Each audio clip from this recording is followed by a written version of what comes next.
Sou Matheus Felipe. Eu estou muito feliz hoje aqui da gente poder conversar um pouquinho com essa temática que tem tudo a ver com a minha vida. Muitas pessoas me conhecem não somente pelo meu trabalho de inclusão, que eu venho fazendo já há um tempo, mas também pelo LinkedIn. Muita gente me acompanha do meu conteúdo que eu posto lá. Como uma pessoa LGBT, ser um homem gay, que é o meu caso, é muito curioso quando a gente começa a crescer dentro de uma sociedade e percebe que o mundo, de alguma forma, nem sempre te trata como tu gostaria de ser tratado. Eu tive a sorte, que é um privilégio, de ter crescido numa família onde meu pai e minha mãe nunca me repreenderam por causa da minha sexualidade. Desde criança, eu sempre fui uma criança considerada diferente, porque o Matheus, ele sempre gostava de brincar com coisas que eram rotuladas de menina. E a minha mãe e meu pai, eles sempre me deram muito amor. Em nenhum momento eles me chamaram e disseram: olha, tu não pode brincar de boneca, tu tem que brincar de carrinho, tem que jogar futebol. Cadê teus amigos homens?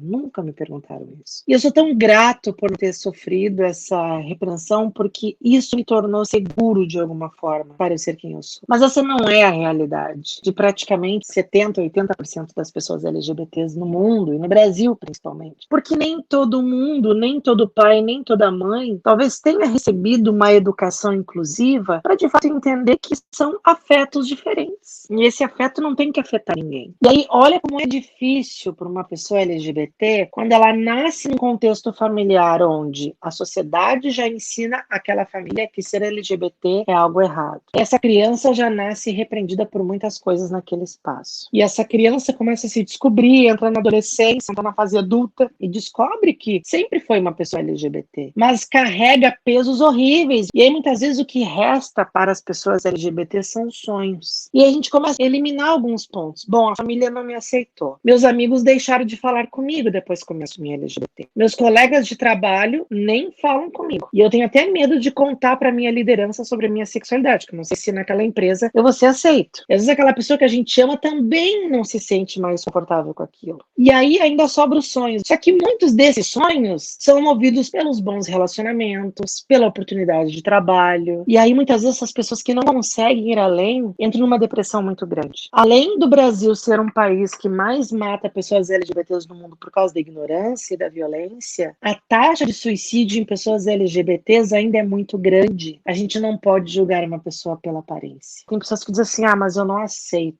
Tudo bem, tu não precisa aceitar nada. Você tem que respeitar. O respeito acima de tudo. Quando eu quero falar para as pessoas sobre vieses, principalmente sobre a questão LGBT, eu gosto de fazer um exercício que eu vivenciei um tempo atrás. Esse dia estava muito chuvoso. Peguei o carro e vim para casa. Quando eu estava na estrada, peguei um belo do engarrafamento. E ali eu fiquei. Daqui a pouco eu comecei a perceber uma luzinha piscando e uma sirene lá atrás. Quando eu vi uma ambulância, o que a gente faz quando a gente vê uma ambulância vindo e a gente está trancado no engarrafamento? A gente vai se espremendo, bota o carro mais para a direita, bota um carro mais para a esquerda, para deixar o meio livre. Nesse momento em que a ambulância vai passar, a gente não pensa: ah, mas será que é uma pessoa negra lá dentro? Será que é uma mulher? Será que é um LGBT? Não passa na nossa cabeça. Tem uma vida lutando contra a morte lá dentro. Se nesse momento do tempo a gente não se apega aos rótulos porque sabe que tem uma vida lutando ali dentro, por que durante toda a vida a gente ocupa o nosso tempo se preocupando com os rótulos e não deixando as pessoas viverem? Então a gente precisa desconstruir um pouco o nosso pensamento. Se eu vejo a pauta de inclusão LGBT como um tabu, na verdade, o tabu está ligado à minha ignorância. Porque talvez eu não me permiti durante a minha vida me aproximar de pessoas LGBTs para entender que são pessoas como qualquer outra. É incrível quando a gente se sente acolhido, o quanto o mundo fica diferente.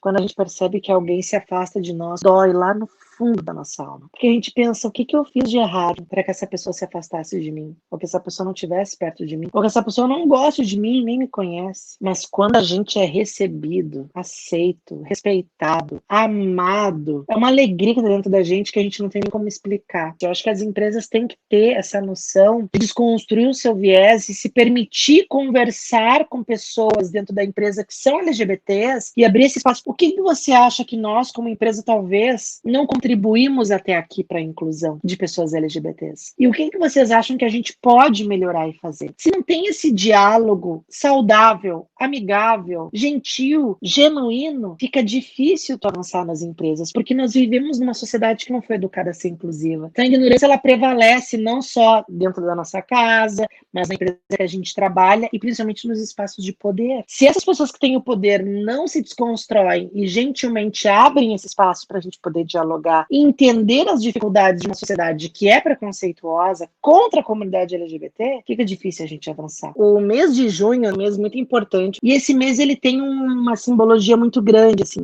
porque é um mês onde a gente consegue também sentir aquele valor que a gente sempre gostaria de sentir na sociedade. Quem não sofre preconceito não imagina o que é ter um mês dedicado para a questão do orgulho LGBT. Mas agora, quem sofre discriminação, olha para esse mês como uma esperança, para que a gente possa reeducar uma sociedade a entender que o nosso afeto não tem que afetar ninguém.